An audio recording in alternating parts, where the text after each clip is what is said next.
চাওক এই Sukaphaa multi speciality হস্পিটেলখন শিৱসাগৰবাসীৰ লগতে বিভিন্ন জাতীয় জনগোষ্ঠী সংগঠনৰ লগতে আৰ্চাৰ বিভিন্ন সময়ৰ দাবীৰ ফলত প্ৰতিষ্ঠা হোৱা এখন হস্পিটেল আৰু আমি আৰম্ভণিৰ পৰাই দেখিছোঁ এই চুকাফা হস্পিটেলৰ যি কৰ্তৃপক্ষ আছে কেৱল তেওঁলোকে কিন্তু এই আমাৰ স্থানীয় যুৱকসকল চিকিউৰিটিতে হওক বা হাউচকিপিঙতে হওক জিডিএতে হওক বা অন্যান্য বিভাগবিলাকতে হওক তেওঁলোকক যেতিয়া ইচ্ছা যায় তেতিয়াই তেওঁলোকে চাকৰিৰ পৰা উলিয়াই দিয়ে যেতিয়াই মন যায় তেওঁলোকক লৈ তেনেকৈ এটা মৈমতালী এটা পৰিৱেশ তেওঁলোকে কিন্তু আৰম্ভণিৰ পৰাই কৰি আহিছে আৰু যিসকল স্থানীয় যুৱক যুৱতীসকলে ইয়াত চিকিউৰিটিয়ে হওক বা হাউচকিপিঙে হওক বা অন্যান্য মেইনটেনেঞ্চতে হওক হাউচকিপিঙৰ অন্যান্য বিভাগবিলাকত স্থানীয় যুৱক যুৱতীসকলে কিন্তু চাকৰিত মকৰল হৈ আহিছে কিন্তু বিভিন্ন অজুহাত দেখুৱাইছে আজি হস্পিটেলখনত পেচেণ্টৰ সংখ্যা ৰোগীৰ সংখ্যা দিনক দিনে কমি আহিছে তাৰ কাৰণে কি চিকিউৰিটিসকল জগৰীয়া নেকি তাৰ কাৰণে কি হাউচকিপিঙৰ ল'ৰা ছোৱালীখিনি জগৰীয়া নেকি তাৰ কাৰণে মেইনটেনেঞ্চত চাকৰি কৰি থকা ল'ৰা ছোৱালীখিনি জগৰীয়া নেকি এই এটা সুপৰিকল্পনা নথকাৰ বাবে হস্পিটেল কৰ্তৃপক্ষৰ অৱহেলাৰ কাৰণে দূৰদৰ্শী চিন্তা নথকাৰ কাৰণে দিনক দিনে পেচেণ্টৰ সংখ্যাটো কমি আহিছে তাৰ কাৰণে কিন্তু চিকিউৰিটিসকলক উলিয়াই দিয়া যিটো ব্যৱস্থা তেওঁলোকে কৰিছে হাউচকিপিঙৰ ল'ৰা ছোৱালীখিনিক উলিয়াই দিয়া যিটো ব্যৱস্থা কৰিছে তাক আমি কোনো কাৰণতে অসম শ্ৰেণী ছাত্ৰ সদায় নামানো আৰু এই কাৰ্যসূচী আজি চিকিউৰিটিসকলে হাউচকিপিংসকলে লৈছে আমাৰ পূৰ্ণ সহযোগিতা অসম শ্ৰেণী ছাত্ৰ সন্থাৰ থাকিব যেতিয়ালৈকে তেওঁলোকৰ এই সৎকাৰী সিদ্ধান্ত উঠাই নলয় তেতিয়ালৈকে কিন্তু এই ধাৰাবাহিকভাৱে আজি এই কাৰ্যসূচী কিন্তু চলি থাকিব আমিও আজি 8-9 মাহমান হৈছে আমি প্ৰথম অৱস্থাত আমি ভালেই পাই আছিলোঁ মানে ধৰক আমাৰ পে'মেণ্টটো ঠিক আছিলে চব ভালেই পাইছিলোঁ কিন্তু এতিয়াৰ মানে কি হ'ল আমাক মানে একেটাই তেওঁলোকৰ নিচিনাই আমাৰো একেটাই সৃষ্টি কৰিছে যে প্ৰথম অৱস্থাত ক'লে আমাৰ 26টা ডিউটি হ'ব বুলি কৈছিলে কিন্তু 26টাৰ পৰা আমাৰ সেই আমি মানে নাপাওঁ 30টা ডিউটি লেডিজখিনি আমি একদম নাপাওঁৱে মানে আমাৰ অলৰেডি মানে 22টা পাওঁ 22টাৰ পৰা আমাক 20টা পাওঁহে মানে 20টাৰ পৰা আমাক এতিয়া কৰিলে 8টা নে 7টা কৰিছে কিন্তু আমি চবেই আহিলোঁ এটা আশা লৈ আহিছিলোঁ ইয়ালৈ আহিছিলোঁ আমি নিজৰ এখন জেগাত এটা নিজৰ জেগাতে আমি কৰ্ম কৰিম মানে থাকিম কাৰণ এটা আমি পৰিয়াল চলাম কিন্তু আমি হয় আমি আছোঁ বোৱাৰী আছোঁ লেডিজ আছোঁ চব আছোঁ কিন্তু কি কাৰণে আমাৰ এইটো কি কাৰণে হৈছে আমি নিজে গম পোৱা নাই অকস্মাত এটা গম পাইছোঁ কাৰণ আমাৰ এনেকুৱা হৈ গ'ল যে আমি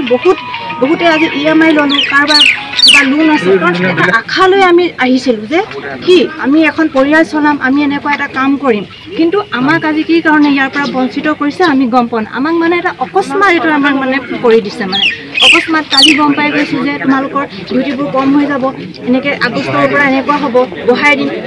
আমি অলৰেডি আগত জুলাইলৈকে জুন মাহৰ পৰা জুলাইলৈকে আমি 11টাৰ অফ পাওঁ সেই 11টাত আমাৰ একো পে'মেণ্ট আমাৰ নিমিলে আমি মাত্ৰ 20টা মানে 20টা পাওঁ সেই 20টাৰ পৰাও আমাক এতিয়া কৰিছে 8টা আমি কেনেকৈ চলিম আমি কেনেকৈ পৰিয়াল পোহপালিম হস্পিটেলত মই GDXৰ এটা এমপ্লয় হয় চিকিউৰিটি যিহেতু আমাৰ ইয়াত মানে আমাৰ প্ৰথমতে 30টা ডিউটি দিছিলে আৰু আমাৰ চেলাৰিও ধুনীয়াকৈ চলি আছিলে আৰু যিহেতু এতিয়া মানে কি মাজত আমাক কৰিলে যে ল'ৰা 10টা কমালে আৰু ল'ৰা 10টাৰ তলত মানে আপোনাৰ 26টা ডিউটি হ'ল আমি সেইটোও মান্তি আছিলোঁ আৰু যিহেতু এতিয়া আকৌ মানে কি আমাক মানে আৰু 26টাৰ পৰা এতিয়া আমাৰ 48টা কৰিছে মানে টোটেল আপোনাৰ 81টা আছিলে আমাৰ চিকিউৰিটি লেডি আৰু জেণ্টছ মিলাই কিনি এতিয়া 48টা কৰিলে এতিয়া মানে কি হ'ল আপোনাৰ 12,000 টকা যদি দৰমহা পাই আছিলোঁ আমি এতিয়া 6,000 টকা পাম যিহেতু আমাৰ চলিবলৈ বৰ দিগদাৰ হ'ব সেইটো কাৰণে আমি সমজুৱা গোটেই আমাৰ লেডিজ আৰু জেণ্টছ আমি মিলি কিনি আজি এইটো হেৰিতে কৰিছোঁ কৰ্মবিৰতি কৰিছোঁ আৰু আমাৰ বহুত অসুবিধা হৈছে চলিবৰ কাৰণে আৰু যিহেতু আমি মানে কি এই আজি ছেপ্টেম্বৰ যোৱা মাহত 23 তাৰিখে ছেপ্টেম্বৰ মাহত মানে ইণ্টাৰভিউ লৈছিলে টোটেল তেতিয়া আমি কোৱা হৈছিলে যে আমি অফিচত CO ছাৰক গৈ কিনে আমি কথা পাতিছিলোঁ আমাৰ গোটেই ল'ৰাবিলাকে গৈ কিনি তো ছাৰ ৰিংকি মেমো আছিলে তাৰপিছত HR তো যিহেতু আমি গৈ কিনি কৈছিলোঁ যে আজি এতিয়া যে ল'ৰা লৈছে তো ল'ৰা আৰু ছোৱালী লৈছে আমাৰ কিবা ডিউটি কমি যাব নেকি তো তেখেতলোকে আমাক এইটোৱে ক'লে যে আনচাৰ দিলে আমাৰ এতিয়া হস্পিটেলখন ডাঙৰ হৈ গৈছে যিহেতু আমাক ল'ৰা ছোৱালী আৰু প্ৰয়োজন হ'ব সেইটো কাৰণে আমি আপোনালোকৰ একো ডিউটি নকমে আৰু এতিয়া দেখিছোঁ আমাৰ মানে ছোৱালীবিলাকৰ 8টা ডিউটি মানহে হ'ব মাহটোত আৰু কিছুমানে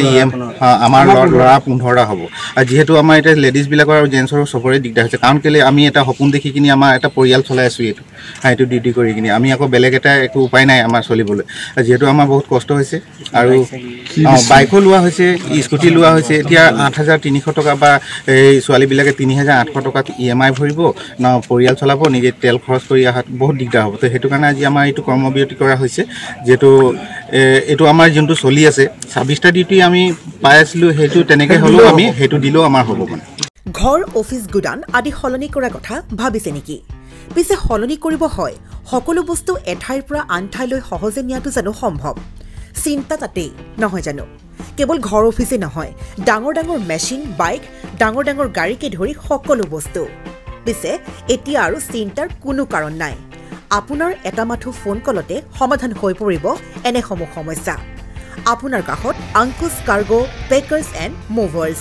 সমগ্ৰ ভাৰততে প্ৰভাইড কৰে ডোৰ টু ডোৰ ছাৰ্ভিচ গতিকে দেৰি কিহৰ এতিয়া যোগাযোগ কৰক 9957630102 অথবা 9546214823 নম্বৰত লগতে ঠিকনা ফটাহিল আমবাৰী নিয়াৰ অনাথ আশ্ৰম আমবাৰী থানা গুৱাহাটী